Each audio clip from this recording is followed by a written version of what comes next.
Prime nine వీక్షకులకి అందరికీ కూడా very good morning. Sir, ముందుగా ఏం చెప్పాలంటే ఢిల్లీ లిక్కర్ స్కామ్ లో కడిగిన ముత్యం లాగా బయటకు వచ్చారు కేజ్రీవాల్ గారు. ఈ రోజు చాలా ఈ తీర్పు వల్ల లాభపడ్డారు అని చెప్పేసి అనేటువంటిది ఒక కార్యక్రమం మీరు అందరూ కూడా అంటున్నారు. కానీ విషయం ఏంటంటే ఆయన అధికారం కోల్పోయారు. ఒక ట్రాన్స్పరెంట్ గా చేసినటువంటి ఒక ముఖ్యమంత్రి ఈ రోజు అధికారం కోల్పోయారు.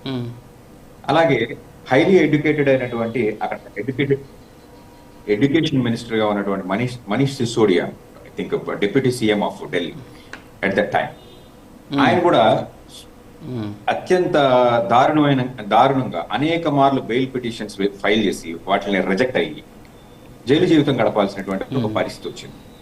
ఈ రోజు సింపుల్ గా ఏమంటున్నారంటే కడిగిన ముత్యం లాగా వచ్చారు. కానీ ఈ ప్యాటర్న్, ఈ 500 రోజుల జైలు శిక్షలో వాళ్ళు ఎదుర్కొన్నటువంటి మానసిక సంఘర్షణ కానివ్వండి, వాళ్ళు కోల్పోయినటువంటి అధికారం కానివ్వండి, ఇక్కడ చాలా పెద్ద ఇష్యూ. ఎప్పుడైనా సరే కేంద్ర ప్రభుత్వం తీసుకునేటువంటి ఒక నిర్ణయం కానివ్వండి, లేదంటే వాళ్ళు పెట్టే కేసులు కానివ్వండి, అధికారంలో ఉన్నటువంటి వ్యక్తుల మీద పెట్టేటువంటి కేసులు, అప్పుడు సాక్షాత్తు అధికారంలో ఉన్నటువంటి డిప్యూటీ సీఎంను అరెస్ట్ చేశారు, సాక్షాత్తు అధికారంలో ఉన్నటువంటి ముఖ్యమంత్రిని అరెస్ట్ చేశారు. అరెస్ట్ చేసి వాళ్ళు సాధించింది ఏంటంటే ఢిల్లీ గద్దె మీద బీజేపీ జెండా పాతకి.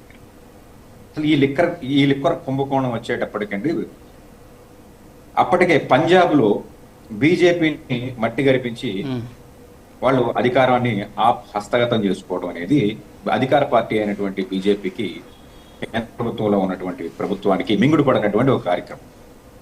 ఈ విషయాన్ని ఇదే ప్రైమ్ నైన్ డిబేట్ వేదికగా లిక్కర్ ఘాటు అని ఆగస్టు 22,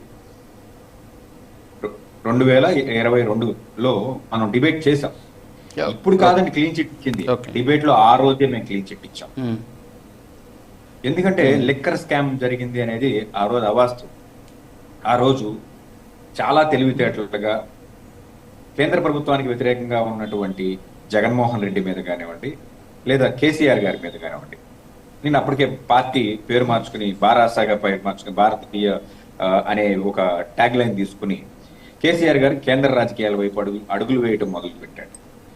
ఇటు సౌత్ ఇండియా కూడా పూర్తిగా దెబ్బతింటుంది అనేటువంటి ఒక కార్యక్రమాన్ని దృష్టిలో పెట్టుకుని వాళ్ళు ఆ రోజు అటువంటి ఒక సిచ్యువేషన్ తీసుకునేటువంటి ఒక పరిస్థితి వచ్చింది. అక్కడ ఉన్నటువంటి కేంద్ర స్థాయిలో ఉన్నటువంటి పెద్దల యొక్క లాబియింగ్ ద్వారా వాళ్ళందరినీ అరెస్ట్ చేసి లోపలేసి అల్టిమేట్ గా నిజం గెలుస్తుంది. కాబట్టి ఈ రోజు కేజ్రీవాల్ గారు కడిగిన ముత్యం లాగా బయటకు వచ్చాడు అని చెప్పేసి అని అంటుంది.